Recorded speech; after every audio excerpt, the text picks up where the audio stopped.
Through this portal pass some of the best war dogs in the world, and I'm proud of the honor to be among them. From kennels and from private owners, we came to serve with the Coast Guard.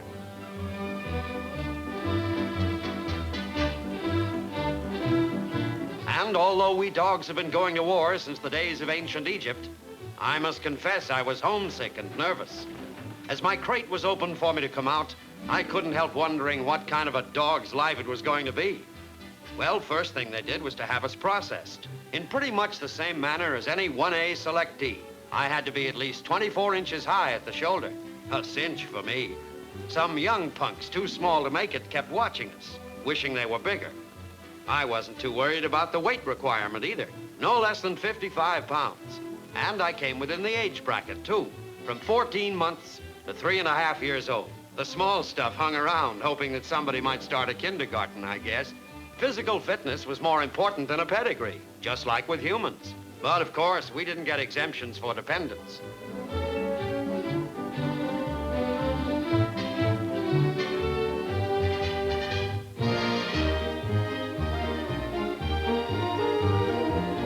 Then what made us really feel like GIs was getting our own service numbers.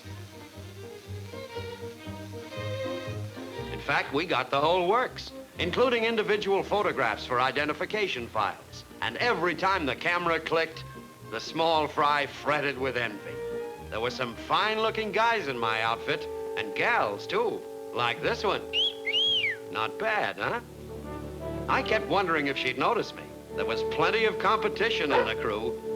One of the most important things was being assigned to our handlers.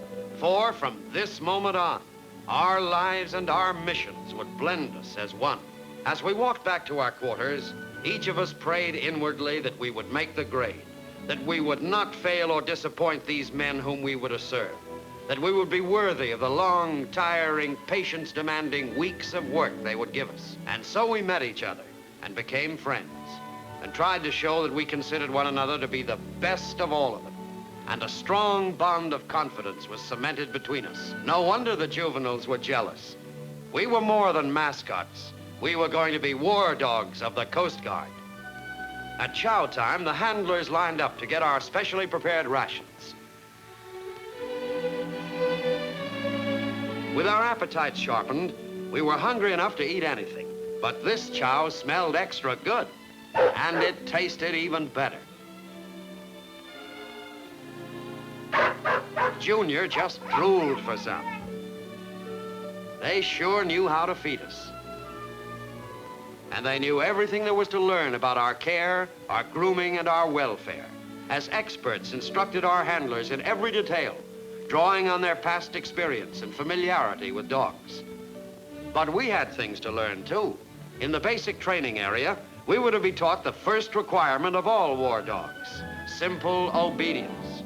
Commands spoken with the accents of men from different sections of the country as they drilled dogs of different breeds and colors, all dedicated to becoming indispensable assets to the Coast Guard for overseas duty.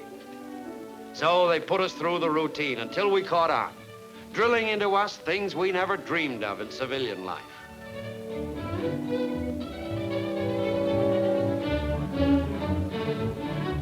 Training us to the split-second obedience of every command. Our brains and brawn conditioned to coordination in combat until we mastered every phase of elementary training. By the time we were ready for advanced training, we obeyed only the commands of our own trainer. And when we were told to stay put, brother, we stayed, whether we wanted to or not. Every time we mastered a difficult part of our schooling, we could sense the satisfaction of our handlers that their efforts were bringing results.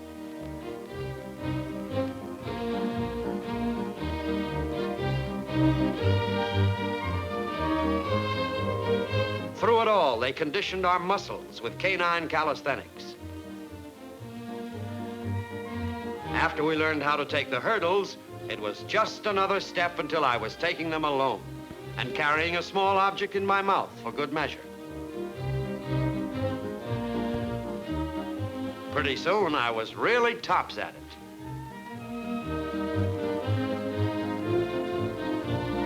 Wall scaling was another important part of our training. And a canine had to be in fine condition, as well as determined to make it.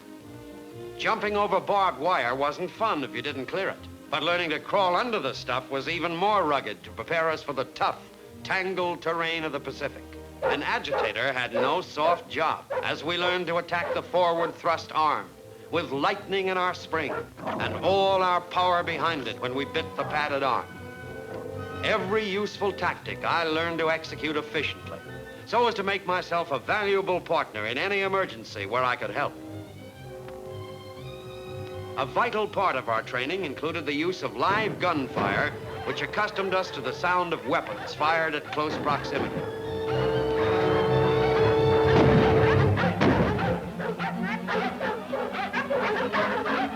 And we were conditioned to the distractions of many unfamiliar sounds and noises.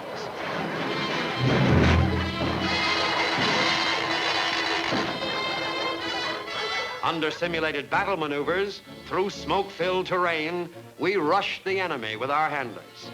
Exploding dynamite in sham skirmishes keyed us to battle conditions.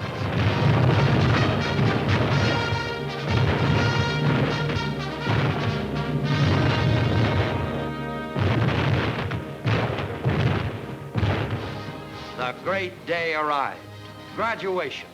We had passed exacting requirements and were now qualified to perform a multitude of combat duties.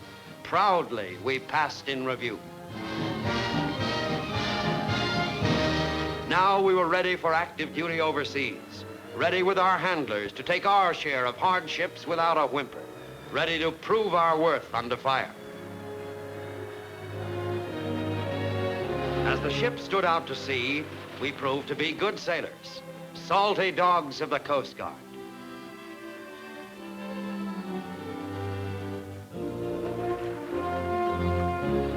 It wasn't long after we arrived at our station in the Pacific before we were assigned to active duty, and I was eager for the chance to prove the value of our training as we received orders to go out on patrol and locate Jap snipers in the area. This was the chance for me to help where human eyesight might fail and sounds might be too light to be heard. This was where my sharp eyes and ears would be needed, where my acute sense of smell and hearing would detect a Jap no matter where he was hiding.